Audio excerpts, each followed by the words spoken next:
So yeah, I looked at the old version. There's a lot of things that I liked about it. It obviously was very gamer focused. This one will be the same, but what's really interesting here is that this time around, it appears to be non-negotiable that this is like the spec champion. This is the ROG Phone 2. Look at this. What an unboxing experience. It's so flashy. Like I said, it's gonna be hard to even throw that box out. First thing you see on the top, at least the way I opened it, is actually this cooling unit. How wild is that? You open this up and you reveal this pattern here when it goes on. Ooh, slides out like that. It's got some weight to it. It's no joke. This thing apparently has a 120 hertz OLED display. Is that correct, Will? Is that the spec? That's ridiculous. Got the OLED, which you want, and you got the refresh, you get the 120 hertz. Can't see too much, but you do see something that's very promising straight away, which is these front-facing speakers. See this little vent along the top with the copper finish? You know what kind of zone you're in. 48 megapixel quad Bayer.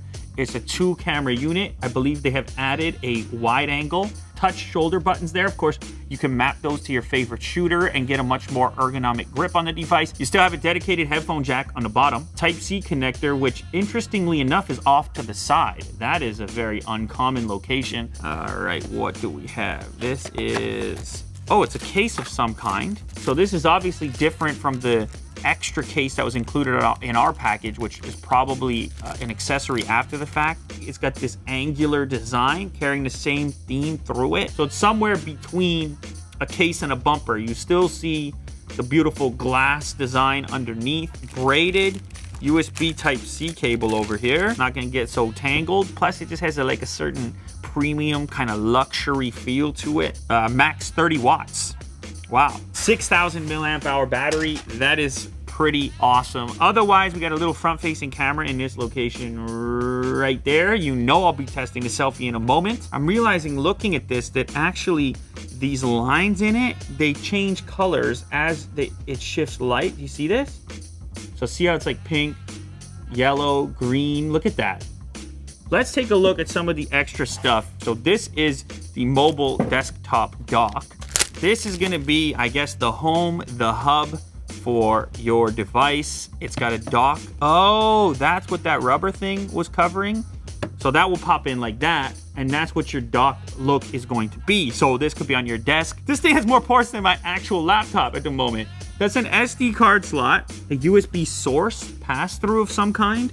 There's a display port, Thunderbolt 3 by the looks of it. 4 USB-A ports. You have an Ethernet jack, another display port, an HDMI port, an audio out port, and a microphone in port. I think they really intend for you to have this thing docked, keyboard, mouse, and then a monitor display here. And just like, why even have a computer? So yeah, I mean, you put a keyboard and mouse on some PUBG, I don't know how good you are. Are you substantially better? But take gaming out of it, just productivity. This is cool on its own. This has an active cooling fan in it. Crazy what they're thinking about over here. I just realized that this fan adapter has a headphone output and a Type-C pass-through. Okay, next up, it's another dock. This is the Twin View dock. It comes with a fancy case. Oh, wait a second. I remember this thing. That's a display up there. It's another display. The phone docks here like this, and you get a dual display setup. It's also got a fan in it because when you're gaming, man, you gotta stay cool. Then it comes down and it locks in place, and this is your package. 15-year-old me is pretty amped up. This is too cool right now. The screen portion has probably for volume, I assume volume up, down, and a power switch. Holy moly, this is the most comprehensive phone unboxing I think ever in Unbox Therapy channel history, but it kind of makes sense because it's probably the most comprehensive phone ever. All right, so this is the WiGig Display Dock Plus, and this is the plug and play fast Ethernet network connection. This is going to be wireless, obviously, as the name implies. So this one has the HDMI on the back end, USB-A port, power, and a power switch. This is going to wirelessly be able to transmit to your display or television. That's pretty cool. I guess this particular adapter could plug into the USB on this port and give you a wired connection for something even more reliable if you choose to use it that way. So holy moly, that is a lot. Oh, I'm not even done yet. This one is what probably most people are interested in. The Kunai gamepad. There's some kind of samurai thing going on. Bonus points. Beep, beep, beep, beep, beep, beep, beep, beep, beep. This is where the gaming really takes off, because now you got tactile controls, and maybe hardware like this encourages game developers to take advantage of it, start to put out some titles, some really compelling titles for mobile, because now people can interact in these types of formats. This is also quite Switch-like. Does this not bring you to the, you know, the Joy-Cons dock in there? A super long Type-C cable, because I suppose the intention here is you're gonna play for hours and hours. You might actually just want to stay plugged in, so you never have to worry about battery life. So they put a long braided Type-C cable in this package. How is this all gonna go down? I see a Type-C port over there, like so. Still got your cooling, still got your RGB. Now you got these 2 channels on the side you can slide the controllers into. So I assume it goes like 1, whoa, and like 2. Look at you, wow.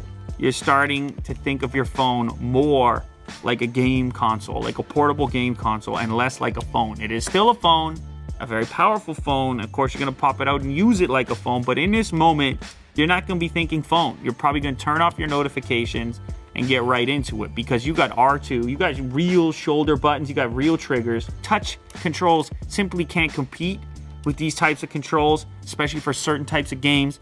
I'm just so curious. The cooling still clips on. Check you out now. Who are you? You just popped this out of the bag? You know, you finished your homework? You're like, here we go. Ha ta ta ta ta. Pop, pop, pop, pop. You know what I'm saying? Mom, I finished my homework. Wow, look at those buttons.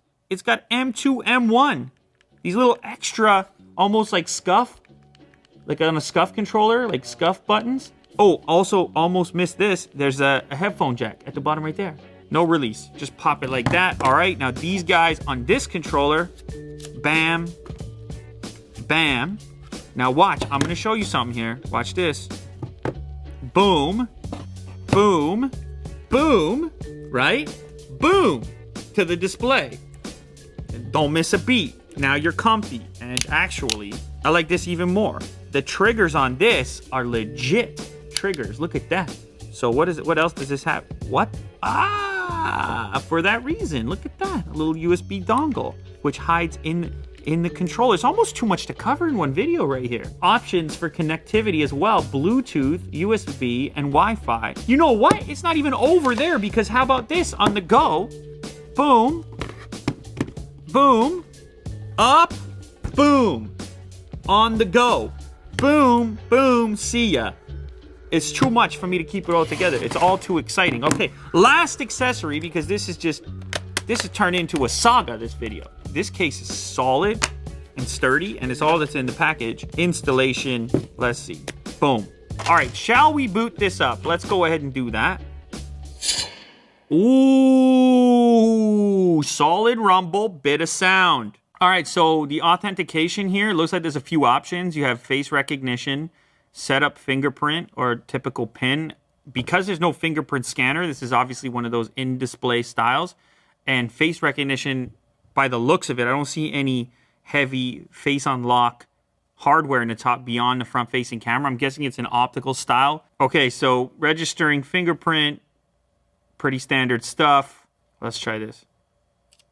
Ooh. Now, this is the air trigger setup. As I mentioned previously, those shoulder buttons, I guess they call them air triggers. Set up air triggers, squeeze force level to turn on X mode to automatically optimize performance for gaming. What you're looking at here is the kind of gamer-focused skin. You can see some of the icons. It looks like it actually has Asphalt 9 pre-installed. But I've been told, at least Willie Doo tells me, that there's also going to be a stock Android version of this device, which I think opens it up to an entirely different market of people just looking for the crazy, powerful specs, maybe not necessarily gaming-centric. For the time being, though, this is what you're looking at. This is the retail version I'm looking at. Brightness, let me open up like a browser window here. Ooh, yeah, that pops. Maybe I'll do a quick comparison to the OnePlus, and they're both maxed out brightness. Ooh, that's a tough one. Now, of course, as you know, 90 hertz over here, 120 hertz over here. Do I discern a difference? I'm sure you all think I'm crazy, but I feel like I can tell the difference. I mean, it's slight, but I feel like it's kind of there. Real quick, let's get the spec list going. This thing has 12 gigs of RAM. Is that correct, Will? 12 gigs of RAM. I already told you it has a 6,000 milliamp hour battery. Massive. It's got the OLED 120 Hz display going on. It's got stereo speakers going on. The chipset, Snapdragon 855, as you would expect to have in there. The display resolution is 2340 by 1080, so it's kind of in the wheelhouse of what you'd expect for something like this, especially when you get the bonus of the OLED 120 Hz. The screen itself measures 6.6 inches from corner to corner. Here's the most important thing. You're like, okay, all phones are Snapdragon 855. I don't understand what makes this one so powerful. I get it. It has a big battery. It has 12 gigs of RAM. It's actually overclocked because of the thermal components, engineering, venting. Apparently, this thing out the gate is overclocked for performance. They're able to run the chip a little harder than you're seeing in a typical smartphone. Willie Doo's giving me the specifics. He says the overclock is to 2.96 gigahertz on a phone. You know, I was born in 1985. Almost 3 gigahertz overclock on a phone? What are we doing, guys? Let me boot up a little YouTube right quick. So we will launch into a recent Lou Later episode here. Okay, not super loud yet. Let me... Video presentation, Elon Musk, affiliated company. It has an outdoor mode. It has a smart volume mode. It has Audio Wizard. Feel the difference. Play music and create your own audio effect with a customized equalizer. You can actually customize the audio performance as well. And there's a vibration intensity setting for touch vibration. And I'm telling you, the vibration motor on here is, it's kind of bananas. Based on the presentation I watched, then I would have imagined. It's loud. I've got a OnePlus 7 Pro, so let's go ahead and I'll just boot up the exact same video because I'm curious why that sounded fresh. And not just hype, but also interest from the necessary parties. But I should also say... This sounds like I'm underwater, like it's muffled comparatively, and that's weird because I've heard other phones in the presence of the 7 Pro that sounded muffled compared to it. Again, I think this is a consequence of the legit front-firing speakers. This demonstration, people can take the top one. Granted, the wow factor when you have the bezel-less phone is big, and people do other things on their phones besides watch videos, so there is, of course, a component there. And the 7 Pro is not a bad sounding phone. That's important to note. Let's launch into these cameras real quick. There is your main camera, standard focal range. And there's your wonderful wide angle, which I am such a big fan of. And of course, it creates a totally different atmosphere. Wide angle is useful for capturing a frame with more stuff in it. So you have typical range and you have wide angle. You know, that is a pretty nice looking photo. My finger in the preview was completely blown out and it got the detail back in the auto HDR functionality. So the camera looks like they took it into consideration. This is an early version of the device. The software may change. That and the fact that they added the wide angle, for me, makes this phone a lot more compelling as a daily driver type of smartphone. But there is an auto HDR by default, so we'll see what that does to my face. It softened my skin up. You see, this is what I'm not looking for. I'm not trying to be pretty. If I go to portrait mode, it's toggled to a level 1. I'm gonna go to a level 0, actually just off completely. So it does look possible. Let's give it a shot and see what happens. That's a bit closer, and usually what happens here is you end up with a little bit more contrast when you're able to turn the beauty mode off. From a detail perspective, like on some front-facing cameras, I can see like pores on my face, which is like a weird thing to mention. But for me, that's a good test of detail, right? Because which cameras can resolve it, which can't. This one does have a bit of smoothing. That said, the beard hair test is bananas. It does really well. And the contrast test, where usually some of these beauty modes, like they just sort of flatten things out, that's not really happening here. All right, now, obviously it's a gaming phone. Ladies and gentlemen, gaming phone. There's some gaming-centric stuff going on in here. Look at this. This pulls in from the left-hand side. It allows you to lock the brightness, turn off alerts, turn off your phone calls, manage your settings for air triggers, speed up the device. Look at this. What are we doing? We're optimizing. It's incredible. 1.4 gigs of memory released. You can record your screen. You can go live from here. Data only mode. Plus you got the FPS. You got the clock speed of the CPU. You have your temperature, 25 degrees Celsius, and X mode available. I can link for live streaming, my YouTube account, Twitch account.